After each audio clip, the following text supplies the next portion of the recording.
Bienvenue à vous dans le grand débat d'Africa 24 en direct de Libreville au Gabon, pays en pleine campagne électorale, car le 27 août 2016, les électeurs sont appelés à choisir leur prochain président de la République. Les candidats promettent tous de développer le secteur agricole, de parvenir à la sécurité alimentaire et de réduire les importations. Cela tombe bien car c'est le thème du débat de ce soir.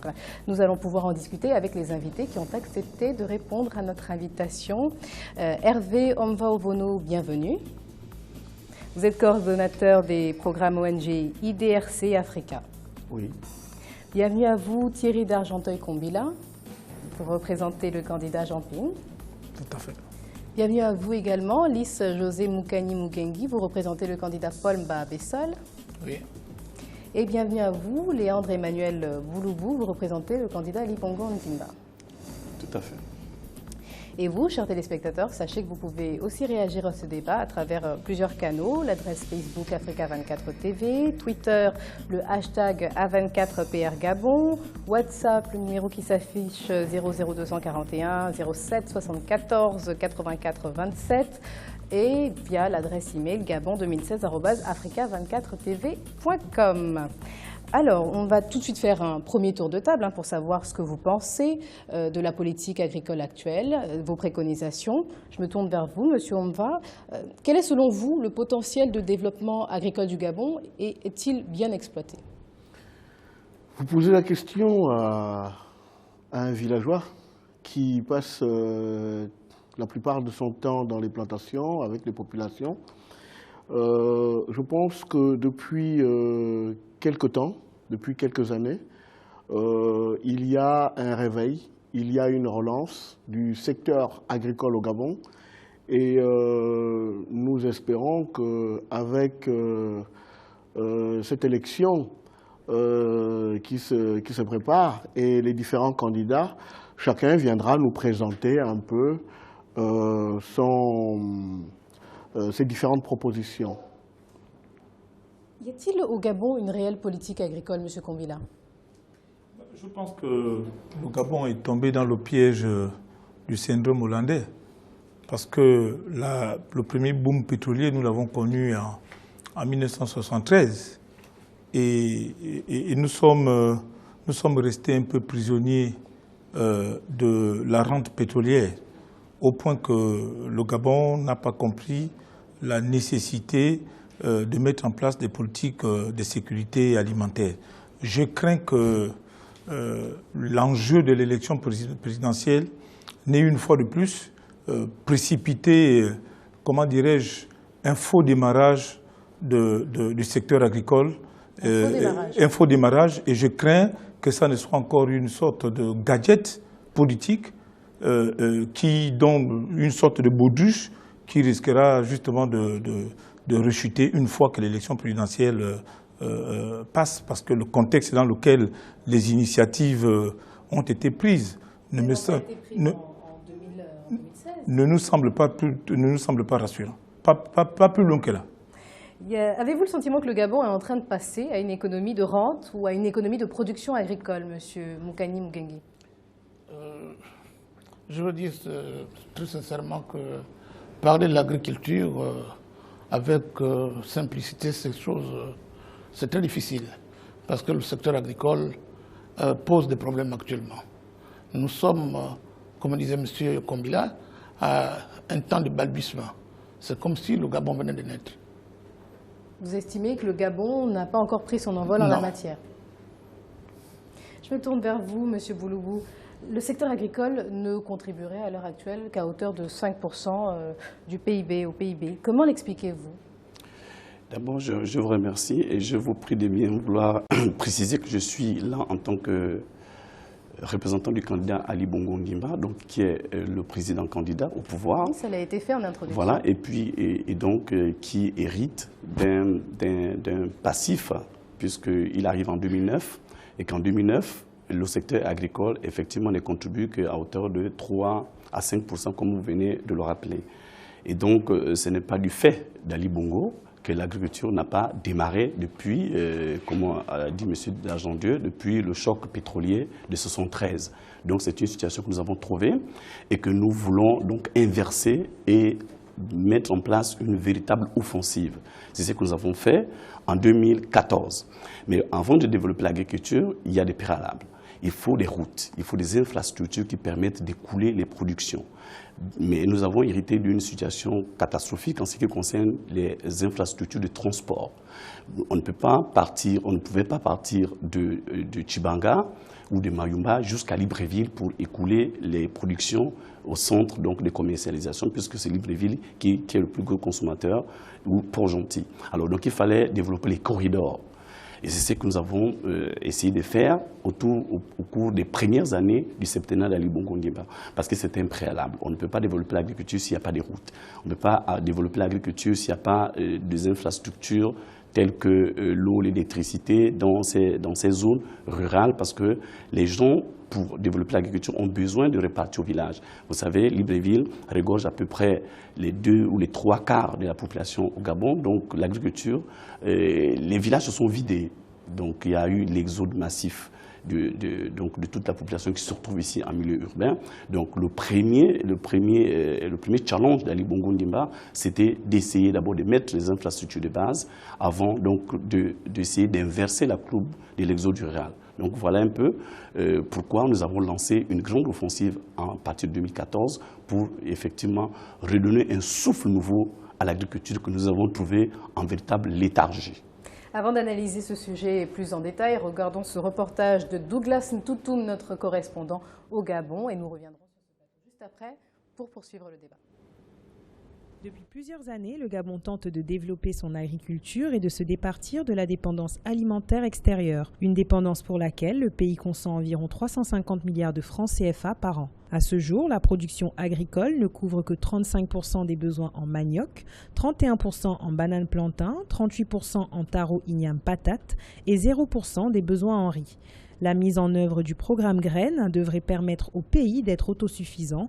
Au regard de l'engouement suscité par le programme Graines, l'objectif pourrait être atteint avant 2025 selon les spécialistes. Ah oui, nous sommes très, très optimistes. Nous pensons que d'ici 2020, nous aurons réglé en tout cas le problème d'autosuffisance alimentaire. En ce qui concerne les 4 spéculations que nous avons choisies dans le secteur vivrier, à savoir le manioc, la banane, la tomate et le piment, nous pensons que d'ici 2020, ça c'est réglé. Maintenant, au niveau des spéculations de rente, donc les cultures de rente qui sont le palmier, l'EVA et le café cacao, sous le palmier, nous sommes très en avance. Le chef de l'État l'a rappelé tout à l'heure. Nous avons des plantations aujourd'hui en Dendé et qui vont être d'ici 2020 en maturité. Et donc nous pensons que nous avons fait vraiment le grand boulot en ce qui concerne les cultures de rente sous le palmier à huile.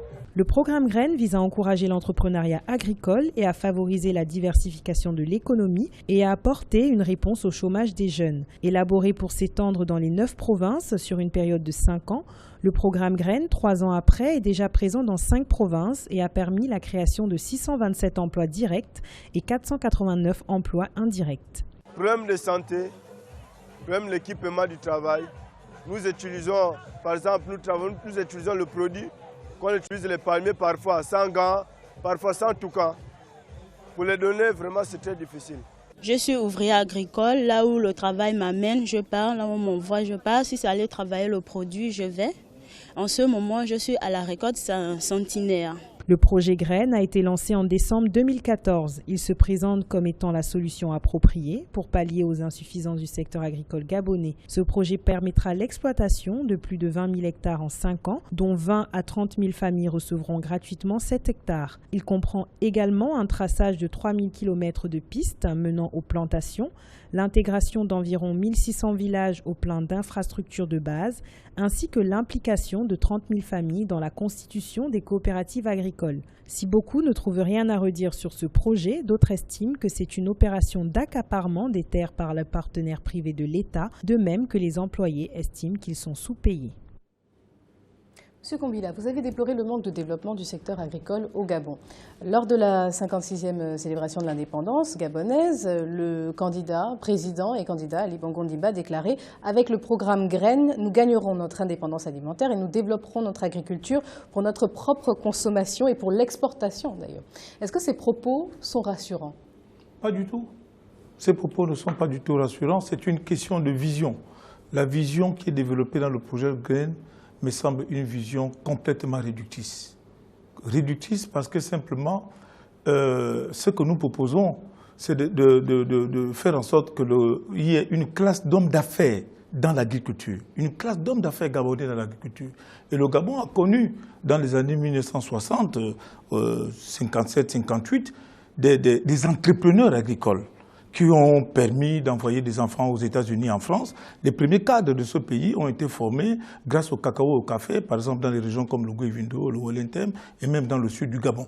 Alors là, nous avons une approche complètement différente de la lancée que nous avons eue après l'indépendance du pays, parce que effectivement, lorsque vous avez écouté ce reportage, il s'agit simplement des ouvriers agricoles, alors que la tendance était de faire en sorte que les Gabonais entreprennent dans le domaine agricole et soient propriétaires non seulement des terres, mais créent la richesse. Mais au vu de l'urgence, est-ce que ce projet d'envergure-là n'était pas préalable au fait de pousser les Gabonais à entreprendre dans le domaine agricole? Le destin du Gabon n'est pas suspendu à 24 heures ou à 48 heures. Le Gabon est éternel. Et je pense que si nous avons des politiques agricoles à mener, il faut les mener de telle sorte qu'on aboutisse à des objectifs, vraiment des objectifs fondamentaux et des objectifs durables. Nous ne sommes pas là pour mener des politiques dans l'urgence de pouvoir atteindre quel objectif. Non, nous pensons que l'affaire a été très mal amorcée et que cette opération semble une simple opération de charme qui amène les Gabonais à être des ouvriers dans des plantations. Je pense quand même qu'à ce niveau-là, le Gabon a connu un grand recul avec le projet Graines, au regard de l'ambition qui a été celle du président Léomba au départ. Alors, quand on compare bien sûr les approches, on se rend bien compte que le Gabon a eu des entrepreneurs agricoles dans les années 1950-60, les Alogomitia qui ont conçu des immeubles à Kébé-Poto, là où j'ai grandi. C'est quand même là des stigmates de ce que nous avons fait dans le passé. Alors, comment, 56 ans après, au lieu d'avoir des entrepreneurs agricoles, on ramène les Gabonais à cette forme d'indignité de travailler dans des plantations de lames, à être payés en monnaie de singe. Et je crois que quand même la finalité du développement, c'est quand même l'homme. Si le projet Graines ne met pas l'homme au centre de son intérêt, je pense que nous risquerons de passer complètement à côté de nos objectifs. Monsieur Omba, ce projet Graines est-il, selon vous, une avancée ou un recul? Vous avez entendu les arguments de monsieur Combila. Je voudrais d'abord préciser mon intervention, ma présence ici. Je suis représentant de la société civile. Et je représente l'ONG IDERCE Africa. Et l'ONG IDERCE Africa, c'est une ONG qui, depuis plusieurs années, notamment plus précisément depuis 2009, nous sommes sur le terrain du secteur agricole au Gabon. Et j'ai écouté les différents représentants des candidats. J'ai un peu peur à entendre le représentant de M. Ping en qualifiant le programme Graines de ridicule. Je voudrais tout simplement poser la question de savoir, est-ce qu'il connaît le projet ou c'est juste une connaissance virtuelle du projet? Parce que pour parler de quelque chose, il faut connaître la chose. Moi, je parcours le Gabon tous les jours. Je rentre de l'intérieur du pays et je repars encore. Après votre émission, je repars encore à l'intérieur du pays rencontrer les agriculteurs. Moi, je ne pense pas que Graines, c'est un projet ridicule. Non, bien au contraire. Pour quelle raison? Parce qu'il faut aller sur le terrain. Il faut faire la différence. La dame qui parlait tout à l'heure, en tant qu'ouvrier agricole, elle parle ouvrier dans les plantations de palmiers à huile. C'est-à-dire, je pense, soit c'est Awala, parce qu'ils étaient en pleine récolte là, mais les coopérateurs, c'est-à-dire les acteurs qui sont engagés dans le programme Graines sont des entrepreneurs agricoles. Je viens de faire la province du Welentem. J'ai rencontré plus de 800 entrepreneurs agricoles, des hommes et des femmes de tout âge, qui sont fiers, qui sont engagés dans un processus auquel ils croient. Et je voudrais revenir en arrière. En fait, je suis encore plus heureux parce que les différents candidats ici présents représentent des candidats qui, depuis plus d'une trentaine d'années, sont dans le système et ils gouvernent ce pays. M. Ping ici présent, qui est représenté par M. Kombila, a été ministre de la Planification il y a quelques années.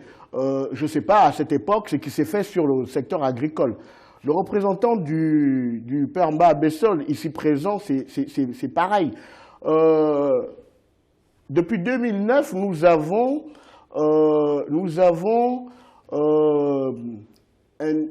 un début d'intérêt par rapport au secteur agricole. Et M. Léandre Bouloubou, tout à l'heure, a bien expliqué, il a été clair dans ses explications, c'est-à-dire qu'il n'y avait pas de route.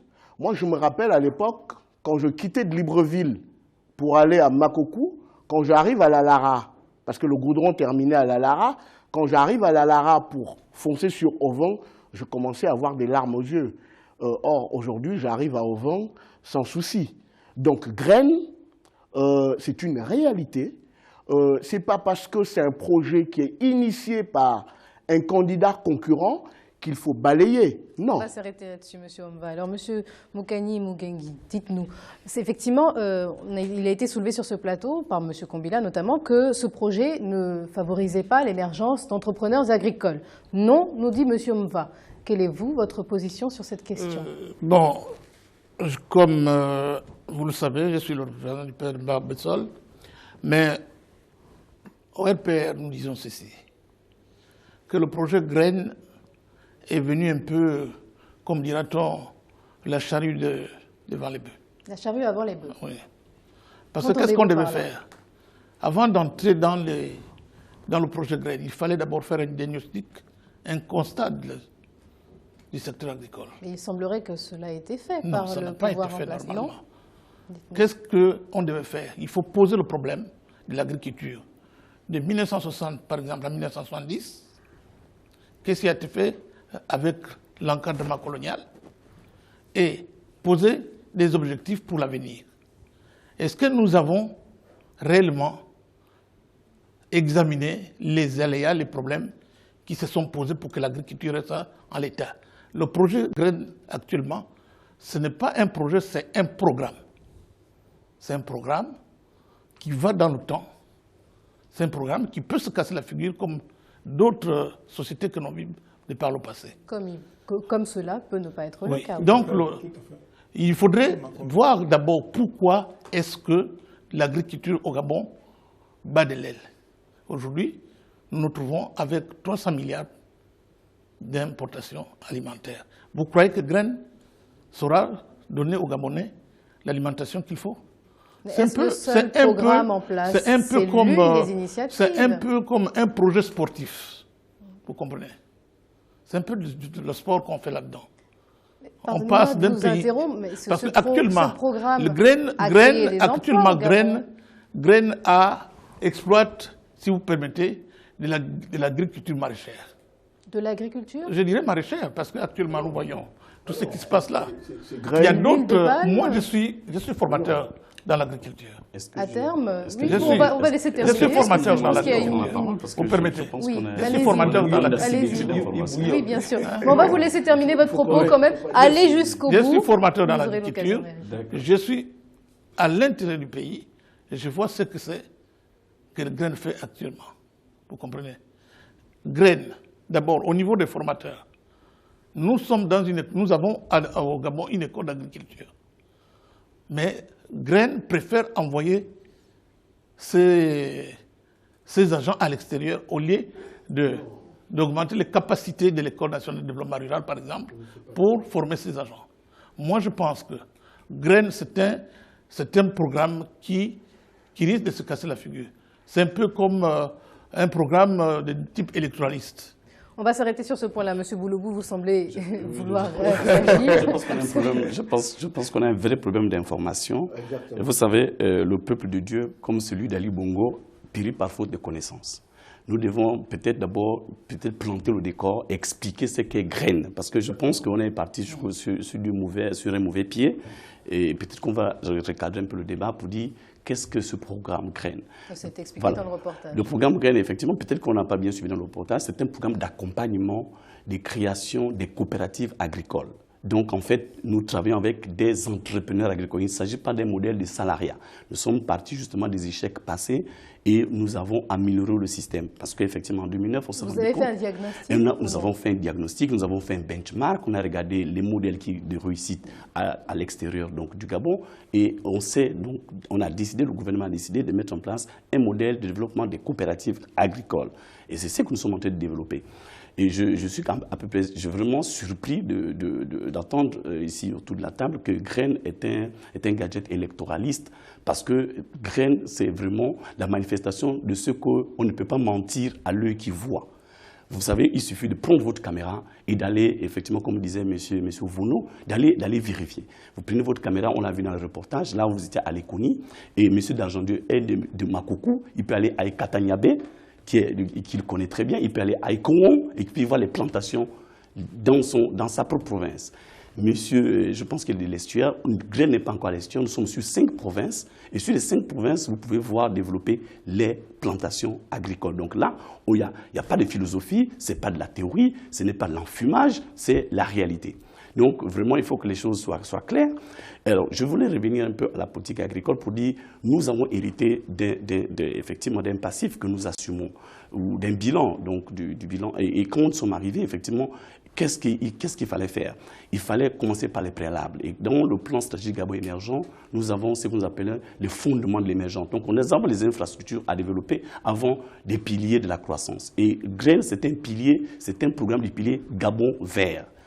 On ne peut pas développer ce pilier sans les préalables. Le préalable, c'était les infrastructures.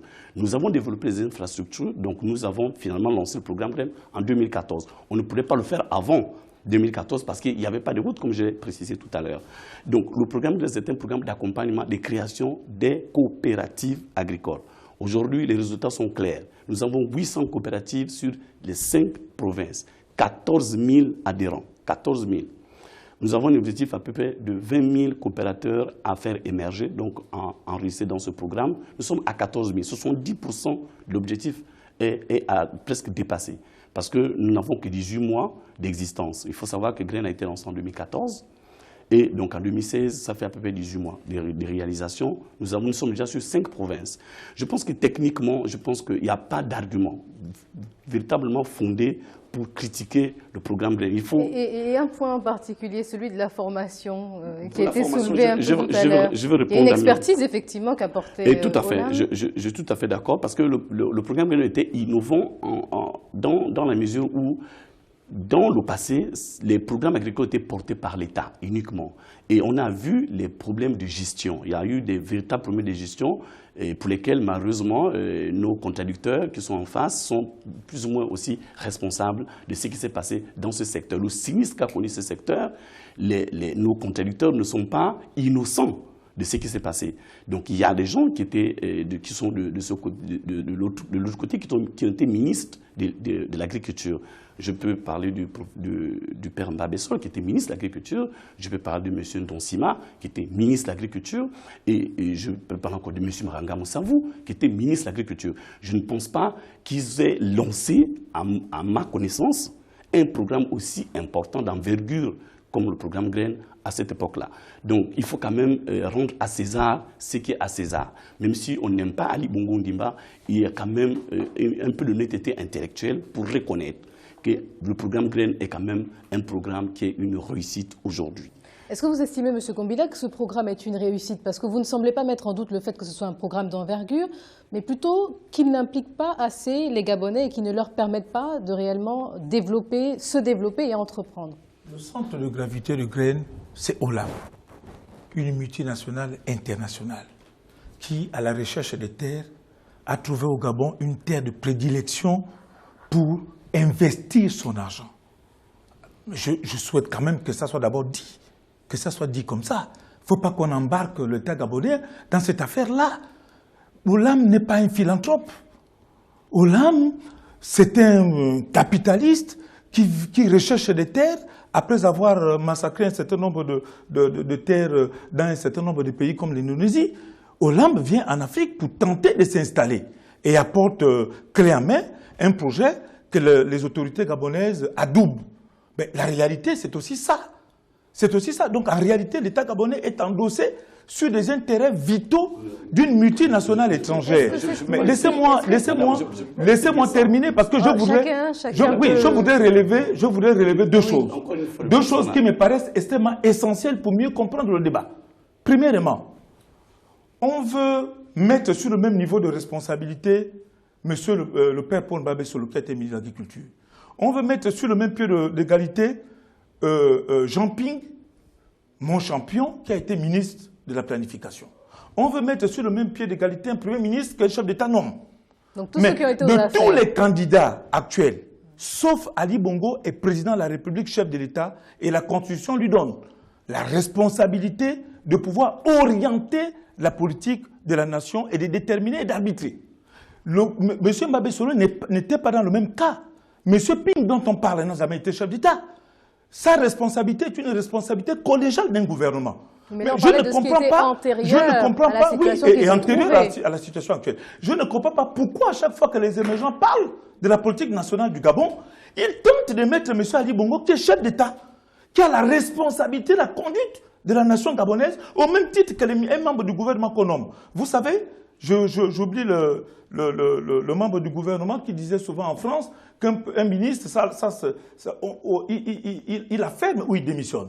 Chevènement en a fait la meilleure expérience dans plusieurs crises. Je crois que c'était la crise du Golfe.